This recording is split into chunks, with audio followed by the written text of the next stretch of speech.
Gate সাজানো হবে। আর 3 তারিখে পুরো বাৎসরিক পুজো। আর পুকুরের কাছে একটা হোম হবে।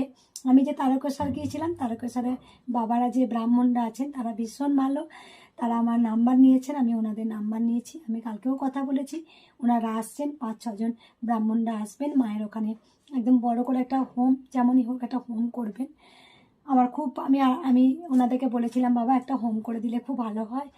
দেখুন আমি তো তন্ত্রমন্ত্র কিছু জানি না, আপনারা যখন তন্ত্রমন্ত্র দিয়ে তন্ত্র পুজো করে যখন আপনি হোম বলবেন আমার প্রাণ ছুঁয়ে যাবে। হ্যাঁ, আমি তো তন্ত্রমন্ত্র কিছু জানি না।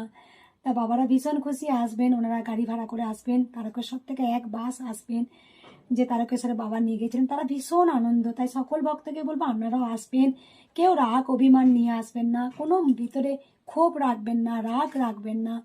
আপনারা যদি ভোগ নাও পান, আপনারা বলবেন মা গো আমি তোমার কাছে এসেছি মা, তোমার চরণে এসেছি মা, তোমায় দর্শন করতে এসেছি মা, এটুকুই বলবেন। কিছু চাওয়া পাওয়া থাকবে না, মায়ের প্রতি থাকবে ভক্তি আর ভালোবাসা। সবাই ভালোবেসে বলবেন রাধে রাধে। আর একটা কথা যেটা আমি বলি, আর এই যে